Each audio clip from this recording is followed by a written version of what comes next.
تو عربی زبان میں یہی لفظ حضرت مسیح علیہ السلام کی زبان سے کہلوائے گئے کہ انی عبداللہ، بے شک میں اللہ کا بندہ ہوں۔ دوسری بات یہ ہے کہ حضرت مسیح علیہ السلام کی والدہ حضرت مریم کے بارے میں یہ آتا ہے کہ حضرت مسیح ان کے ساتھ سخت رویہ اختیار کرتے تھے، یعنی سختی سے بات کرتے تھے، لیکن قرآن پاک نے کہا کہ وہ برم بھی والدتی، کہ آپ اپنی والدہ کے ساتھ نرم تھے، حسن سلوک سے پیش آتے تھے، نیکی سے پیش آتے تھے۔ تو گویا کہ پہلی کتب میں اگر کوئی تحریف ہوئی یا کوئی ایسی بات انبیاء کے حوالے سے یا انبیاء کی جو مائیں ہیں ان کے حوالے سے اگر کوئی ایسی بات کہی گئی تو قرآن پاک نے اس کانسیپٹ کو اور اس بات کو بھی کلیئر کر دیا۔ اور یہ بات کہ حضرت مریم کے حوالے سے اور آپ کے جو رشتہ دار ہیں ان کے حوالے سے یہ بھی ذکر کیا جاتا ہے کہ وہ ایمان نہیں لائے تھے۔ قرآن پاک نے وَأُمُّهُ صدیقہ کہا، اس کا مطلب یہ ہے کہ حضرت مریم یعنی حضرت مسیح علیہ السلام کی والدہ وہ صدیقہ تھی، یعنی ایمان والی تھی، ایماندار تھی۔ حضرت مسیح علیہ السلام کو قرآن یہ بتاتا ہے کہ 4 معجزے آپ کو عطا کیے گئے تھے۔ پہلا معجزہ یہ تھا کہ مردوں کو زندہ کرنا، قم بإذن اللہ، کہ اللہ کے حکم سے کھڑے ہو جاؤ۔ اور دوسرا معجزہ یہ تھا کہ وہ لوگ کہ جو پیدائشی طور پر نابینا ہوتے تھے یا جو برس کی جذام کی بیماری کا شکار ہوتے تھے، حضرت مسیح علیہ السلام ان کو شفا یاب کرتے تھے، یعنی نابینا کو بینا کرتے تھے، اور جو برس اور جذام کی بیماری کا شکار ہوتا تھا اسے آپ صحت یاب کرتے تھے۔ اور تیسرا معجزہ یہ تھا کہ آپ مٹی سے پرندے بناتے اور پھر اس میں پھونکتے تو وہ پرندہ بن کر، یعنی اس میں روح پڑ جاتی اور وہ پرندہ اڑنے لگ جاتا تھا۔ اور چوتھا معجزہ جو حضرت مسیح علیہ السلام کو عطا کیا گیا تھا وہ یہ تھا کہ آپ بتا دیتے تھے آنے والے لوگوں کے کہ وہ کھا کر گھر سے کیا آئے ہیں اور گھر میں انہوں نے ذخیرہ کیا کیا ہے۔ اس لیے کہ یہود حضرت مسیح علیہ السلام سے اسی طرح کے سوالات کیا کرتے تھے، اور آپ کا جو زمانہ ہے وہ در حقیقت طب کا زمانہ اسے کہا جاتا ہے، طب کا اور فزکس کا، طبیعیات کا۔ تو اللہ سبحانہ و تعالیٰ نے اسی کے مطابق آپ کو معجزات عطا فرمائے تھے۔ جیسے حضرت موسیٰ علیہ السلام کا زمانہ جادو کا زمانہ تھا، آپ کو اللہ تعالیٰ نے یہ معجزہ عطا کیا کہ وہ جو آپ کا عصا تھا وہ اژدہا بن جاتا تھا، سانپ بن جاتا تھا۔ حضرت ابراہیم علیہ السلام کا جو زمانہ تھا وہ علم نجوم کا زمانہ تھا، علم کیمیا کا زمانہ تھا، کیمسٹری کا اور اسٹرونومی کا زمانہ تھا۔ تو حضرت ابراہیم علیہ السلام کو اللہ سبحانہ وتعالیٰ نے اس کے مطابق معجزے عطا فرمائے تھے۔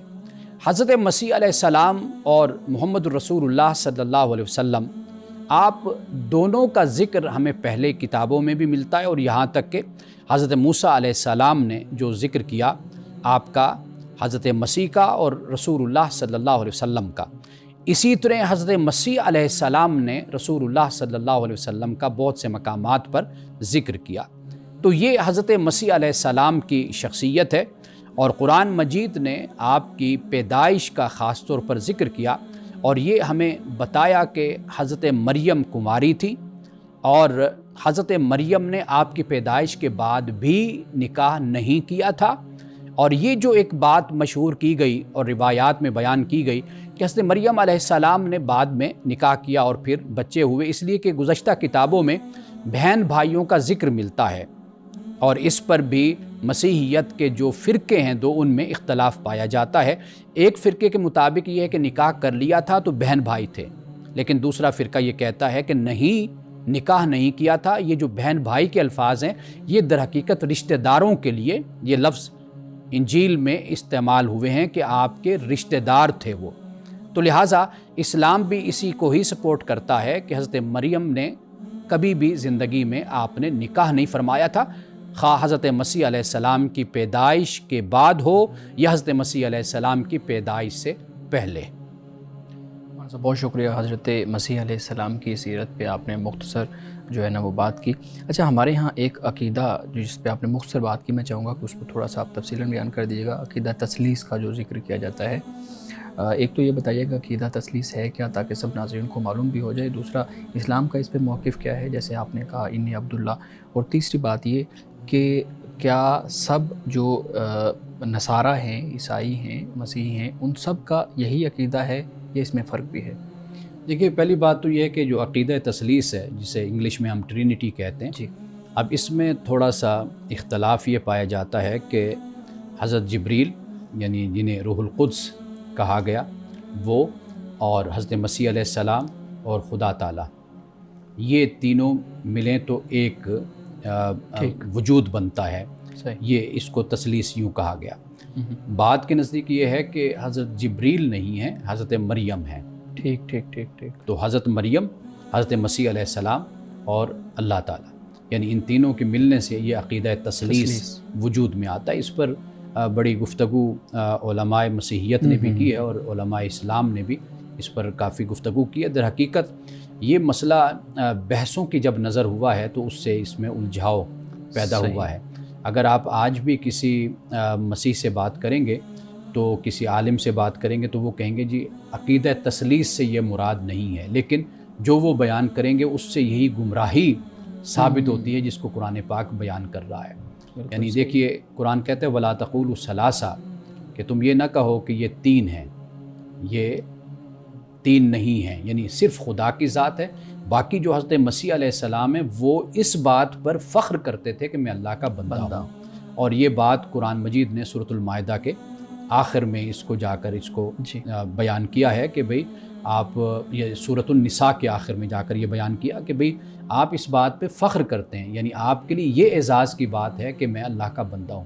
تو یہ جو غلط فہمی جہاں سے شروع ہوئی، یہ جو ابن کا لفظ ہے، یہ در حقیقت اس کو یہ سمجھا گیا کہ حضرت مسیح علیہ السلام کے لیے، چونکہ پیدائش بھی حضرت مسیح علیہ السلام کی بن باپ کے ہوئی، تو لہٰذا یہ پھر نظریہ اور یہ عقیدہ گھڑ لیا گیا کہ آپ اللہ کے بیٹے ہیں۔ بالکل ٹھیک ہے، بہت شکریہ مان صاحب۔ ناظرین کرام، یہاں وقت ہوا چاہتا ہے ایک بریک کا، ہمارے ساتھ رہیے گا۔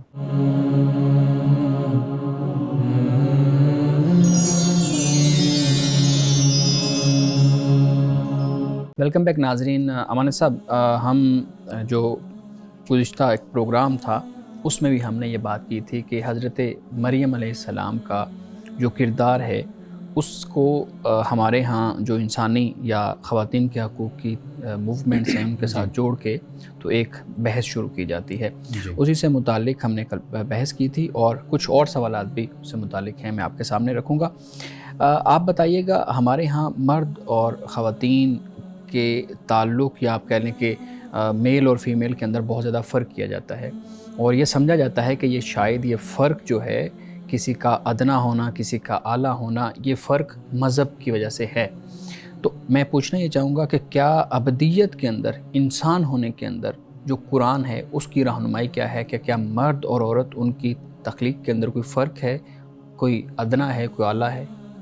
دیکھیے قرآن مجید میں جو لفظ استعمال ہوا وہ انس کا لفظ استعمال ہوا ہے، انس یعنی انسان۔ اچھا ٹھیک، یعنی وہی لفظ عورت جب آپ کہیں گے وما خلقت الجن والانس الا لیعبدون، کہ اللہ پاک یہ فرماتا ہے کہ میں نے جن و انس کو صرف اپنی عبادت کے لیے پیدا کیا ہے، تو کیا ہم یہ کہیں گے صرف مردوں کو پیدا کیا؟ تو واضح بات ہے کہ اس انس میں انسان دونوں شامل ہیں، دونوں جنس شامل ہیں۔ ٹھیک، تو لہٰذا قرآن مجید نے مذہب نے اس حوالے سے کوئی فرق نہیں کیا۔ آپ دیکھیے حضرت مریم علیہ السلام کا ہم ذکر کر رہے ہیں تو آپ قرآن مجید میں اتنا زیادہ ذکر حضرت مریم کا آتا ہے اور اتنے احترام کے ساتھ اور مقام اور مرتبہ کے ساتھ بیان ہوتا ہے کہ ہمارے مفسرین میں اختلاف ہو گیا کہ بھئی حضرت مریم اللہ کے نبی ہیں یا اللہ کے نبی نہیں ہیں، نبیہ ہیں یا نبیہ نہیں ہیں۔ یعنی ہمارے ہاں بہت سے علماء کی یہ رائے ہے، جس میں ابن حزم ہیں، امام قرطبی ہیں اور اس کے علاوہ دیگر ہیں، کہ جن کا یہ نظریہ قائم ہو گیا کہ عورت بھی نبیہ ہو سکتی ہے، کہ جس طرح قرآن پاک میں حضرت مریم کا ذکر آتا ہے۔ صحیح۔ تو یہ جو بات ہے مذہب کی طرف منسوب کرنا، مذہب سے زیادہ ان چیزوں کا تعلق آپ کے کلچر سے ہوتا ہے، آپ کے رہن سہن سے ہوتا ہے، آپ کے تمدن سے ہوتا ہے، آپ کی ثقافت سے ہوتا ہے، آپ کے فیملی بیک گراؤنڈ سے ہوتا ہے، اور پھر آپ جس طرح اپنے بڑوں سے لے کر وراثت کو لے کر آگے چلتے ہیں اس سے اس کا تعلق ہوتا ہے۔ مذہب تو سمپل اور سادہ تعلیم دیتا ہے انسان کو زندگی گزارنے کی، اور پھر معاشرے میں جو اونچ نیچ ہوتی ہے معاشرہ، دین اس کو، مذہب اس کو ختم کرتا ہے۔ یعنی قرآن مجید کو جب ہم پڑھتے ہیں میاں بیوی کا تعلق ہے، اس کو آپ دیکھیے کس طریقے سے قرآن پاک نے بیان کیا۔ آپ یہ دیکھیے کہ بحیثیت عورت کے قرآن کیسے بیان کرتا ہے، رسول اللہ صلی اللہ علیہ وسلم کی احادیث، آپ کی سیرت، آپ کے زمانے میں جو رویہ اختیار کیا جاتا تھا اس کو ختم کر کے یا اس کے مقابل رسول اللہ کا اپنا رویہ، پھر تلقین صحابہ کو، پھر والدہ کا احترام، پھر بہن کا احترام، پھر بیٹی سے محبت اور اس کا احترام، دیگر خواتین کے ساتھ آپ کا رویہ، ازواج سے آپ کا سلوک، یہ سارا کچھ اسلام ہے، اسی کو اسلام بیان کرتا ہے۔ تو ہم اپنے کلچر میں رہتے ہوئے جو چیزیں اڈاپٹ کر لیتے ہیں نا، تو پھر چونکہ ہم مسلمان ہیں تو لہٰذا ہم اپنی باتوں کو پھر منسوب کر دیتے ہیں اسلام کی طرف اور مذہب کی طرف، اور ہمارے رویوں سے لوگ شاید یہ سمجھتے ہیں کہ اسلام یہی ہے۔ صحیح۔ امان صاحب، اس سے متعلق ایک دوسرا سوال، یہ تو بہت بہتر طریقے سے واضح ہو گئی ہے کہ قرآن نے کوئی فرق ابدیت کے اندر اس میں نہیں کیا، سب وہ برابری پہ ہیں۔ جب آخرت کا معاملہ ہوگا، اللہ رب العزت کے سامنے سب حساب و کتاب کی وہ پوری صورت جو ہم دیکھتے ہیں اس کا ایک امیجن کرتے ہیں، تو اس صورت میں بھی آپ بیان کیجئے گا کہ آخرت کے اندر بھی یہ کوئی فرق ہوگا کہ یہ مرد ہے تو اس سے اس لیول پہ جا کے حساب لیا جائے گا، جواب لیا جائے گا، یہ عورت ہے تو اس سے اس لیول پہ جا کے جواب لیا جائے گا، یا دونوں برابر ہوں گے؟ دیکھیے، قرآن پاک نے ایمان اور عمل صالح کی بات کی ہے، وَمَن يَعْمَلْ مِنَ الصَّالِحَاتِ، سب کے لیے۔ جی بالکل، قرآن کہتا ہے کہ جو اچھے کام کرتا ہے، من ذاکرن او انثیٰ، خواہ وہ مرد ہے یا عورت، تو اللہ سبحانہ و تعالیٰ اس کو اچھی زندگی اس کو عطا فرمائے گا، اچھی زندگی اس کو عطا کرے گا۔ تو یہ تو بالکل ہی غلط بات ہے کہ ہم دین اور مذہب پر اس طرح کا الزام اور تہمت اور بہتان ہم لگائیں۔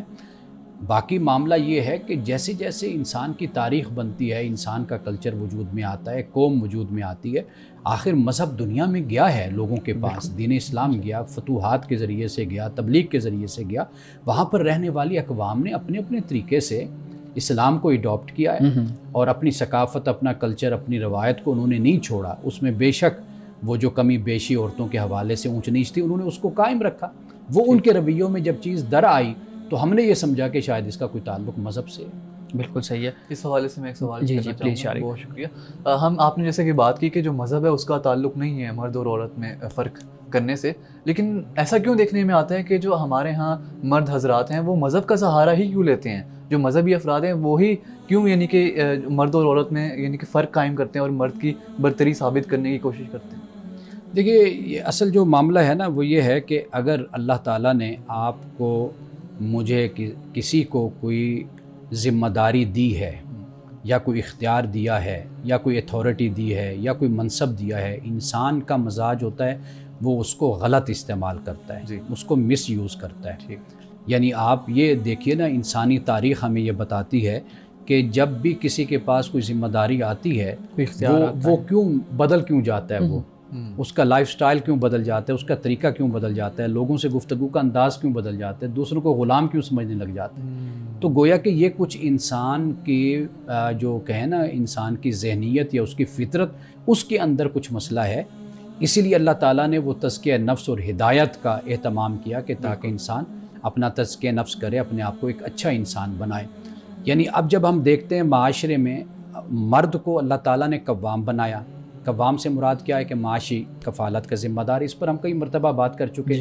اب یہی ذمہ داری صالحین بھی ادا کرتے رہے، انبیاء بھی ادا کرتے رہے، اب یہی ذمہ داری معاشرے میں ایسے لوگ بھی ادا کرتے رہے کہ جنہوں نے اس کو مس یوز کیا ہے، اپنی اس طاقت کو کہہ لیجئے یا اختیار کو کہہ لیجئے، یا جو اس کو یہ اہمیت دی گئی کہ کفالت کا ذمہ دار بنایا گیا، اس نے اس کو غلط بھی استعمال کیا ہے۔ تو یہ چیز اس انداز سے دیکھی جانی چاہیے کہ آپ کو، مجھے، کسی کو بھی کوئی ذمہ داری، کوئی عہدہ یا کوئی اس طرح کا معاملہ سپرد کیا جاتا ہے تو ہم کئی دفعہ اس کو غلط بھی استعمال کر رہے ہوتے ہیں۔ اچھا مان صاحب، یہ جو آپ نے بات کی ہے قوام کی، اس سے متعلق تو ہم دیکھتے ہیں ہمارے معاشرے میں بڑا ایک عجیب سا کانسیپٹ ہے۔ ایک تو آپ یہ بیان کیجئے گا کہ قوام کا مطلب کیا ہے، ہم نے پہلے بھی اس پہ بات کی لیکن میں چاہوں گا دوبارہ آپ اس کے تفصیل سے بات کر دیں۔ دوسرا، قوام کیا سارے مرد ہیں، یعنی مرد نام کو قوام بنایا ہے یا کسی مرد کی کسی ایک سٹیٹس کو قوام بنایا ہے؟ دیکھیے، جہاں پہ قرآن مجید میں اس کا ذکر آتا ہے نا، وہاں پر خاوند کا، شوہر کا ذکر ہے۔ اچھا، یعنی جو شادی کے رشتے میں آ جاتا ہے، وہ شخص جو انسا ہے اس کو کہا کہ اے شخص، اے مرد، یہ تیری ذمہ داری ہے کہ تو اپنی بیوی، اپنے بچوں کے اخراجات کو تو اٹھائے گا، ان کی تو معاشی کفالت تو کرے گا، یہ تیری ذمہ داری ہے۔ تو ایسا نہیں ہے کہ جب ایک انسان شادی کرتا ہے تو پھر اس کو اس کا ذمہ دار ٹھہرایا گیا، اس کو بتایا گیا کہ تو ذمہ دار ہے اور تو اللہ کی بارگاہ میں اس کا جواب دہ ہوگا۔ اس سے پہلے کی آیات پڑھ لیں، اس کے بعد کی آیات پڑھ لیں تو کچھ ذمہ داری عورت کے سپرد کی گئی، جس میں ہے کہ بھئی وہ نیک بن کے رہے، فرما بردار ہے، یا وہ اپنی عزت کی، اپنی عفت کی حفاظت کرنے والی ہے، مرد کی امانت جو ہے اس کا خیال کرنے والی ہے، اس کی بھی ذمہ داریوں کو بیان کیا گیا۔ لیکن ایک قوام کی حیثیت سے وہ مرد کے سپرد کیا گیا کہ یہ تم مرد ہو، تم خامند ہو، باپ ہو، یہ تمہاری ذمہ داری، یہ تم نے نبھانی ہے اور اس کے بارے میں تم سے سوال ہوگا۔ بالکل صحیح۔ ناظرین کرام، یہاں وقت ہوا چاہتا ہے ایک بریک کا، ہمارے ساتھ رہیے گا۔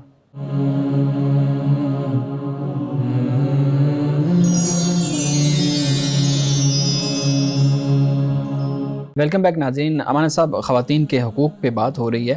آپ نے بریک سے پہلے یہ بات کی کہ خواتین کو یہ تلقین کی گئی ہے کہ وہ نیک بن کے رہیں، فرما برداری والی ان کے ساتھ بات کی گئی ہے۔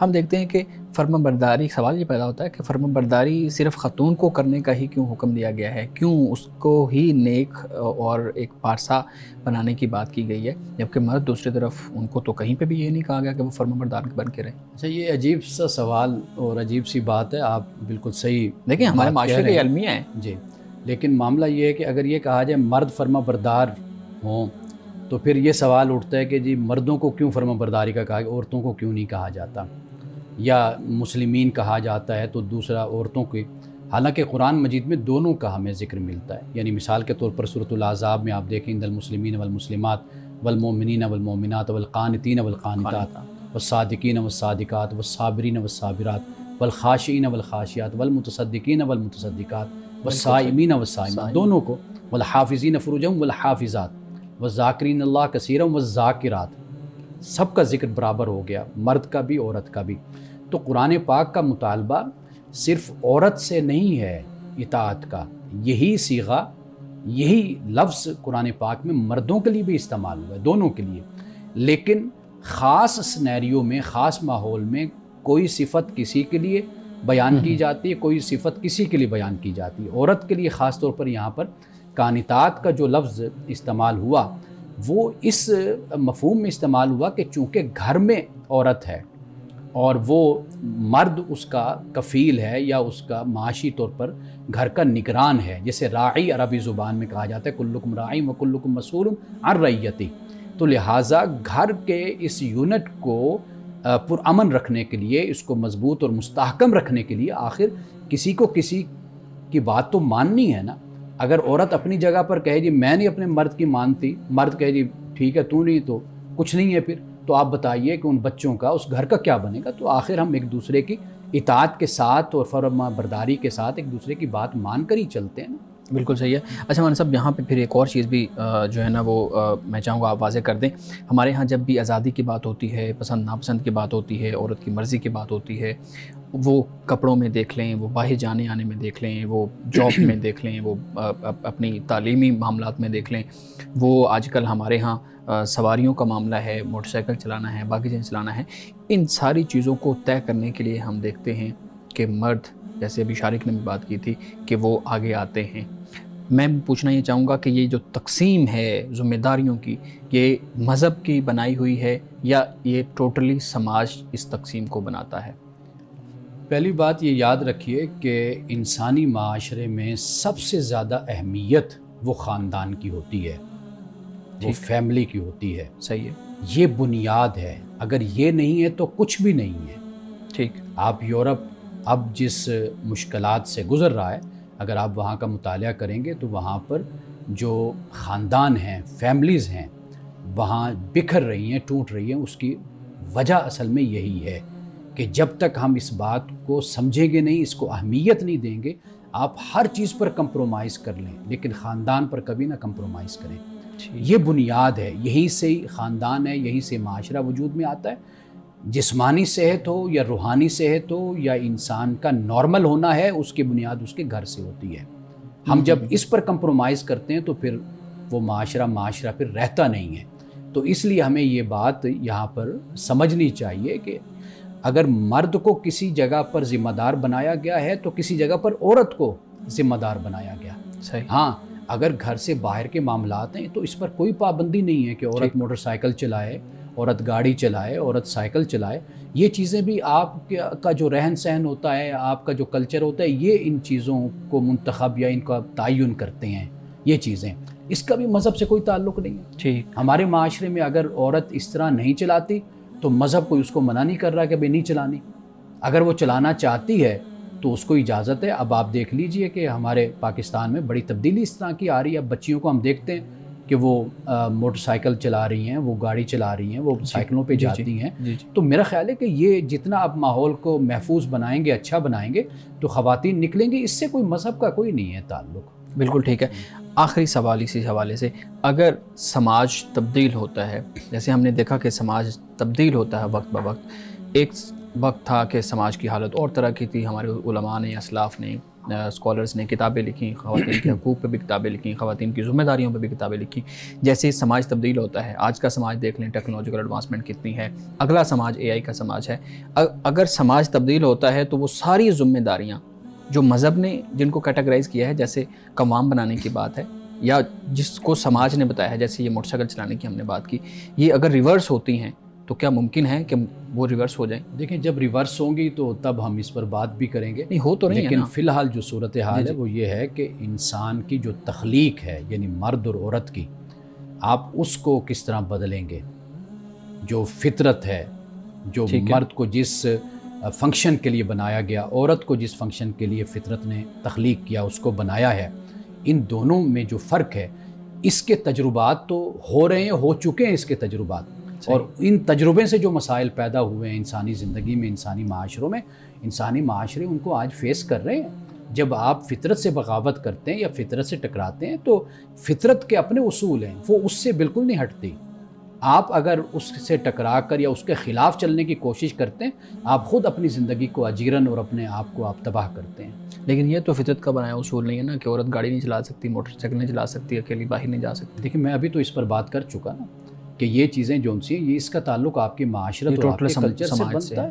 اس کا اسلام سے کوئی تعلق نہیں ان باتوں کا. اور اگر کوئی مذہبی شخص اس پہ بات کرتا بھی ہے تو وہ اصل میں سماج کی بات کر رہا ہوتا ہے، وہ مذہب کی بات نہیں کر رہا. دیکھیے جو مذہبی آدمی بات کر رہا ہوتا ہے نا، وہ در حقیقت اپنی اس بیک گراؤنڈ کی بنیاد پہ کر رہا ہوتا ہے جو اس نے مذہبی تعلیم اور فقہ کی تعلیم حاصل کی ہوتی ہے. وہ جو ہمارا ذخیرہ فقہ ہے، در حقیقت ان میں یہ مسائل بیان کیے جاتے ہیں کہ جن کی بنیاد پر پھر اعتراضات کیے جاتے ہیں. جی شارق پلیز آپ سوالات کریں. آپ نے ابھی سماجی رویوں کی بات کی کہ ہمارے سماجی رویے ہوتے ہیں اور مذہب کا ان چیزوں سے کوئی تعلق نہیں. لیکن ہم یہ پھر بھی دیکھتے ہیں کہ جو مذہبی لوگ ہیں، جو مذہبی شخص ہوتا ہے، اس کا جو یعنی کہ وہ اس طرح کی آئیڈیالوجی کو زیادہ پرسیو کرتا ہے کہ خواتین کے ساتھ امتیاز برتنا چاہیے. تو سماجی رویے جو ہیں وہ مذہبی اشخاص میں ہی کیوں نظر آتی ہے، جبکہ جو تھوڑے سے یعنی کہ پروگریسو ہوتے ہیں ان میں یہ چیزیں کم دیکھنے کو ملتی ہیں؟ دیکھیے میں پہلے اس پر تفصیل سے بات کر چکا ہوں کہ ایک تو بات اسلام کی تعلیم اور تبلیغ ہے. جی. یعنی اسلام کی بنیاد. ٹھیک ہے. پہلے تو اس کو ہم سمجھیں، اس کو دیکھیں. جیسے قرآن مجید ہے یا رسول اللہ صلی اللہ علیہ وسلم کی سنت ہے، یہ دو چیزیں ہمارے سامنے. قرآن مجید میں اور سنت میں کہیں پر بھی ہمیں اس طرح کی بات نہیں ملتی. اچھا. اگر عملی نمونہ اگر آپ رسول اللہ کی سیرت کو دیکھیں، وہاں پر تو ہمیں جو رضائی ماں ہے اس کے لیے بھی آپ اپنی چادر بچھاتے ہوئے نظر آتے ہیں. اور ایک خاتون کے جو آپ کی رضائی بہن ہے ان کے ساتھ آپ کا سلوک، جبکہ وہ دشمن کے کیمپ سے آئی ہیں، آپ نے ان کا بھی جتنا احترام کیا، خاطر تواضع کی، وہ بھی کتابوں میں موجود ہے. اسی طریقے سے آپ کے ازواج ہیں، ان کے ساتھ آپ کا سلوک، رویہ آپ کا. قرآن مجید نے جس طریقے سے اس کو ہائی لائٹ کیا اس کو بھی آپ پڑھ کر دیکھ لیجئے کہ عرب کے معاشرے میں جو رویہ اور جو سلوک امتیاز برتا جاتا تھا، قرآن پاک نے کلی طور پر اس کو ریجیکٹ کیا ہے، اس کی مذمت کی ہے، عورت کو مقام اور مرتبہ دیا ہے. باقی جو یہ چیزیں ہیں کہ مذہبی لوگوں میں یہ جو رویہ ہے یہ کہاں سے آتا ہے، یہ در حقیقت ہمارے ہاں جو فقہی کتابیں مدون ہوئیں 1400 سال میں، 1200 سال میں لکھی گئیں، ہمارے بر صغیر میں بڑا لٹریچر اس پر تیار ہوا. وہ تیار ہوا جاگیردارانہ نظام کے ماحول میں، جسے زرعی دور ہم کہتے ہیں، زراعت کا دور. اس دور میں یہ بہت کچھ لکھا گیا، پیدا کیا گیا. یہ اس کی اصل میں پیداوار ہے جس کو پھر ہم اپنے لیے پیش کر دیتے ہیں کہ تاکہ ہم عورت پر زیادہ اپنے آپ کو غالب رکھیں اور زیادہ اپنی حیثیت کو ہم بیان کریں۔ باقی قرآن مجید نے جو معیار دونوں کے لیے کرائیٹیریا بنایا وہ صرف ایمان اور عمل صالح ہے، جو دنیا اور آخرت میں مقام اور مرتبہ کے لیے شرط ہے خدا کی، بس اور کچھ نہیں ہے۔ ناظرین کرام، یہاں وقت ہوا چاہتا ہے ایک بریک کا، ہمارے ساتھ رہیے گا۔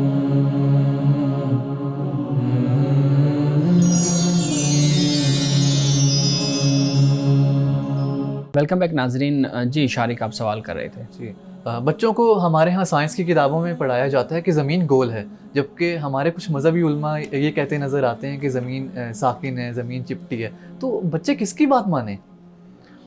جب بچے سائنس کی بات مانیں، اچھا، جو سائنس میں بیان کیا گیا جی، وہ باقاعدہ یعنی تجربے کے ساتھ اور پوری تحقیق کے ساتھ وہ بتایا جاتا ہے، سائنٹیفک جو اصول ہیں اس کے مطابق اس کو بیان کیا جاتا ہے۔ باقی ہمارے جو علماء ہیں وہ ان کا نقطہ نظر استنباطی ہے۔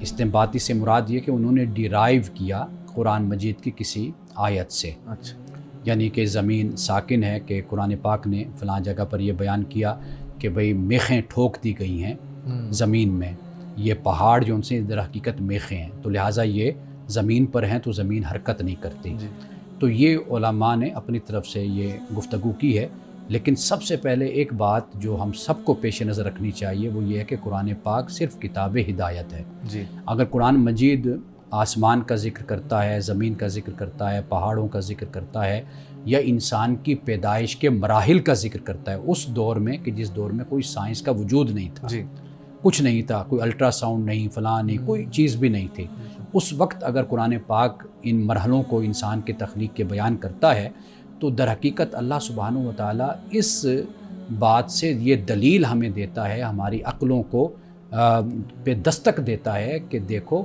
یہ جو مراحل ہیں پیدا کرنے کے، یہ علم قرآن میں کس نے بیان کیا، محمد رسول اللہ پہ یہ بات کس نے اتاری؟ آخر یہ اللہ ہے کہ جو انسان کے باطن کو اور انسان کی تخلیق کے ان مراحل کو جانتا ہے، اس کے علم میں ہے۔ تو قرآن پاک نے ان چیزوں کو اس لیے بیان کیا کہ ہم اللہ کے قریب ہوں، آخرت پر ہمارا ایمان ہو اور مرنے کے بعد دوبارہ اٹھنے پر ہم یقین رکھیں۔ یہ در حقیقت اس مقصد کے لیے قرآن پاک نے ان باتوں کو بیان کیا۔ باقی علماء کی بات استنباطی ہے، انہوں نے سمجھا آیات سے، جس طرح وہ کئی اور مسائل سمجھتے ہیں اس طرح انہوں نے اس کو بھی سمجھا۔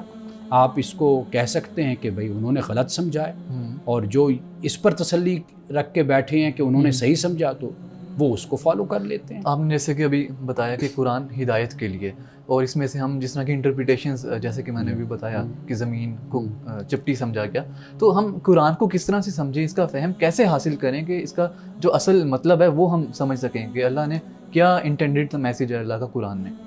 قرآن مجید کو آپ پڑھیے، پہلے تو ترجمے کے ساتھ اس کو سادہ طریقے سے پڑھا جا سکتا ہے، اور اس کے ساتھ یہ ہے کہ اگر آپ کا عربی کا ذوق ہو تو عربی زبان سیکھیے، تو قرآن پاک کو آپ پڑھیے۔ پہلی جو بات میں نے بنیادی بات بیان کر دی نا، وہ ہم سب کے لیے کافی ہے، یعنی وہ کیا ہے، وہ ہمارا اخلاق ہے، ہمارا کردار ہے، ہمارا تزکیہ ہے، ایک اچھا انسان بننا ہے، ایک اچھا مسلمان بننا ہے، ہمیں اللہ تعالیٰ کے حکم کو بجا لانا ہے، یہ ہماری ذمہ داری، یہ ہمارا کام ہے۔ باقی جو اس طرح کی بحثیں ہوتی ہیں نا، یہ ان کا کوئی تعلق بھی آپ کے ایمان اور اسلام سے نہیں ہوتا، وہ آپ کی سمجھ ہے، فہم ہے، آپ اس طرح سمجھ لیتے ہیں، لیکن اصل جو مقصد ہے قرآن کا وہ ہدایت ہے، وہ سب کے لیے مشترک ہے، وہ عالم ہو، وہ سائنٹسٹ ہو، وہ کوئی معیشت دان ہو، وہ کوئی استاد ہو، کوئی والدین ہو، کوئی بھی ہو، وہ سب کے لیے مشترک ہے اس کی تعلیم۔ بالکل۔ اچھا، ہمیں یہ سکھایا جاتا ہے کہ اذان کے وقت اس کا احترام کرنا ضروری ہے، اور ہمیں اذان سننی چاہیے اور اپنے کام ترک کر دینے چاہیے، لیکن اگر ایسا ہو کہ جیسے کہ ہمارے ہاں ہوتا ہے کہ ایک سے زیادہ اذانیں ہوتی ہیں ایک نماز کی، تو ہم پر لازم ہے کہ ہم ساری اذانیں سنیں، یا پھر ایک اذان سن کر ہم واپس اپنے کاموں میں مشغول ہو جاتے ہیں؟ سے پہلی بات تو یہ ہے کہ کام اذان کے دوران کام نہیں چھوڑنا چاہیے، یعنی اس کا کوئی حکم نہیں ہے اچھا، کہ اذان ہو رہی ہو تو آپ کام چھوڑ دیں۔ ٹھیک ہے۔ ہاں، یہ حکم ہے کہ جب اذان ہو رہی ہے تو آپ خاموشی سے سنیں، اور اس کے لیے مسئلہ یہ ہے کہ پہلی اذان خاموشی سے سنی جائے، ٹھیک ہے۔ باقی جو اذانیں ہیں بے شک پھر آپ وہ خاموش اس پہ نہ رہیں، آپ اگر بات کر رہے ہیں، گفتگو کر رہے ہیں، تو آپ اپنی گفتگو کو جاری رکھیے، لیکن پہلی اذان پہ خاموش۔ لیکن اگر آپ بیٹھے کام کر رہے ہیں، لکھ رہے ہیں، کوئی اور کام کر رہے ہیں، تو وہ کام تو آپ کوئی بھی پہلی اذان ہو یا آخری وہ آپ جاری رکھ سکتے ہیں، اس میں کوئی ممانعت نہیں ہے۔ اچھا، میں یہ جاننا چاہتا ہوں کہ اللہ نے شراب فوراً حرام کیوں نہیں کی؟ اگر شراب کی جو ممانعت ہے اس پر زور دیا گیا ہے لیکن اس کو فوراً حرام نہیں کیا گیا، مطلب اس کی اجازت دی گئی، تو ایسا کیوں ہے؟ مرحلہ وار کیوں ختم کیا گیا؟ یہ بڑا اہم سوال ہے۔ دیکھیے، جو عادات اور جو کام قوموں میں پیوست ہو جاتے ہیں، جی قومیں عادی ہو جاتی ہیں، ان کو یکدم کبھی ختم نہیں کیا جا سکتا۔ جی اس کا طریقہ کار پھر گریجول ہوتا ہے، آہستہ آہستہ اس کو ختم کیا جاتا ہے۔ اسی طرح قرآن پاک نے پہلے شراب کے بارے میں یہ بتا دیا کہ بھئی یہ گناہ ہے، لیکن کہا کہ اس میں منافع بڑے ہیں لوگوں کے لیے۔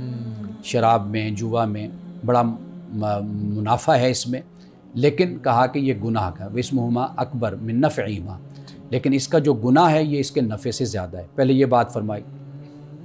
اب اس کے بعد پھر فرمایا لا تقربوا الصلاۃ وانتم سکارا، یہ دوسرا حکم نازل ہوا کہ نماز کے قریب بھی نہ جاؤ کہ جب تم نشے کی حالت میں ہو۔ اب جو مومن تھے، مسلمان تھے، وہ یہی سوچ کر ہی انہوں نے شراب کو چھوڑ دیا کہ یار اگر یہ کوئی اچھی چیز ہوتی تو پی کر نماز پڑھی جا سکتی تھی، لیکن اللہ نے آخر اس سے جو منع کر دیا کہ نماز نہیں پڑھنی اس کی حالت میں، گویا کہ یہ اللہ کے نزدیک کوئی اچھی چیز نہیں ہے۔ تو اس دوسرے حکم کے بعد ہی لوگوں نے، مسلمانوں نے شراب کو چھوڑنا شروع کر دیا۔ پھر اس کے بعد آخری پھر حکم نازل ہوا کہ بھئی اب شراب سے تم بچو، یہ کوئی اچھی چیز نہیں، یہ رجس من عمل شیطان ہے، شیطان کے برے اعمال میں سے ایک، یہ پلیدی میں سے ایک، ناپاکی میں سے ایک ناپاکی ہے۔ تو اس کے بعد پھر کتابوں میں آتا ہے، بخاری میں، کہ پھر جب یہ حکم نازل ہوا تو پھر مدینے کی گلیوں میں پھر مٹکے ٹوٹے، گلاس پھینکے گئے، پھر پیالے پھینکے گئے، تو مدینے میں جدھر بھی ہم دیکھتے تھے شراب بہہ رہی ہوتی تھی۔ یعنی اب یہ تیسرا قدم تھا نا۔ اب یہ اس میں حکمت پوشیدہ ہے کہ اگر یہ پہلی مرتبہ کہہ دیا جاتا، ممکن ہے کہ نئے نئے جو لوگ مسلمان ہوئے، جو عادی تھے اس کے، ممکن ہے کہ وہ پریشان ہوتے اس حوالے سے کہ بھئی اب ہم کیسے چھوڑیں، یہ تو ہماری عادت ہے، یہ تو ہماری روایت ہے، رسم ہے، ہم پیتے ہیں۔ لیکن گریجولی اللہ سبحانہ و تعالیٰ نے جیسے جیسے ایمان پختہ ہوتا چلا گیا، جیسے جیسے وہ اسلام میں داخل ہوتے چلے گئے، اسلام کے ساتھ جڑتے چلے گئے، تو آخر میں جا کر پھر اللہ تعالیٰ نے اس کو حرام کر دیا۔ تو یہ اس میں ایک حکمت پوشیدہ ہے۔ اچھا، آپ نے ابھی ذکر کیا کہ اللہ نے جوا بھی حرام کیا، جی۔ اسی کے متعلق میرا اگلا سوال تھا کہ جوا کیوں اللہ نے حرام کیا؟ ہم سب جانتے ہیں کہ یہ بری چیز ہے، اس میں ہمیں نہیں انڈلج ہونا چاہیے، لیکن اس کی وجہ کیا ہے اس کے بارے میں بتائیں۔ اصل میں اس میں نقصان ہے دوسرے کا، اچھا، یعنی اس طرح کے جب یہ جوا کھیلا جاتا ہے اس میں یقینی نقصان ایک شخص کا ہوتا ہے۔ یعنی آپ تجارت کرتے ہیں تو تجارت میں کوئی نقصان نہیں ہوتا، ایک بات۔ دوسری بات یہ ہے کہ اس کو اگر آپ تھوڑا سا اس کا جائزہ لیں گے نا، آپ دیکھیں گے اس میں محنت اور کوشش کا کوئی تصور نہیں ہوتا۔ ایک انسان جو انسا ہے وہ پھر سہل پسندی میں اور اس طریقے سے اپنے آپ کو جوے کے ساتھ جوڑ لیتا ہے، وہ دیکھتا ہے کہ بھئی اسی سے بڑا کچھ پیسہ آ جاتا ہے تو میرے لیے کافی ہے، تو محنت اور کوشش کی مجھے ضرورت نہیں ہے۔ اسلام ہمیں یہی کہتا ہے کہ ہم حلال کمائیں، محنت سے کمائیں اور دل لگا کر ہم کام کریں، اور جو اس سے پیسہ آئے وہ در حقیقت ہمارے لیے جائز ہوتا ہے، وہ ہمارے لیے حلال ہوتا ہے۔ ہمارے سب آج کی حدیث مبارکہ بیان کیجیے گا۔ حضرت ابو ہریرہ رضی اللہ تعالی عنہ سے یہ روایت ہے، جامع ترمذی کی حدیث ہے اور حدیث نمبر 203 ہے، اور یہ ناظرین کرام بہت ہی اہم حدیث ہے۔ آپ نے فرمایا کہ من حسن الاسلام اسلام المرء ترکہ ما لا یعنیہ، کہ کسی شخص کے اسلام کی خوبی یہ ہے، اس کی خوبصورتی یہ ہے کہ وہ لغو، فضول اور لا یعنی باتوں کو چھوڑ دے۔ یعنی صرف گفتگو میں نہیں، بلکہ مثال کے طور پر ایک محفل ہے کہ جو بالکل لا یعنی اور فضول لغو باتیں وہاں ہو رہی ہیں تو اس سے بھی ایوائڈ کرے۔ موبائل کا استعمال کرتا ہے تو موبائل پہ بہت کچھ ایسا آتا ہے جو فضول لغو اور لا یعنی ہوتا ہے، اس کو دیکھنے سے احتراز برتے۔ اسی طریقے سے گفتگو اپنی کم کر لے، لیکن اپنی زبان سے کوئی ایسی بات نہ نکالے کہ جو لغو اور فضول بات ہو۔ تو رسول اللہ نے فرمایا کہ اسلام کی خوبصورتیوں میں سے ایک خوبصورتی یہ ہوتی ہے کہ مسلمان کبھی لغو اور فضول اور لا یعنی قسم کی باتیں نہیں کرتا۔ ناظرین کرام، اس دعا کے ساتھ اپنے پروگرام کا اختتام کریں گے۔ اللہ رب العزت حسن کلام اور تاثیر کلام عطا فرمائے، ہماری زبان کی گروں کو کھول دے اور سننے والوں تک خیر کا پیغام پہنچے۔ اجازت دیجیے، خدا حافظ۔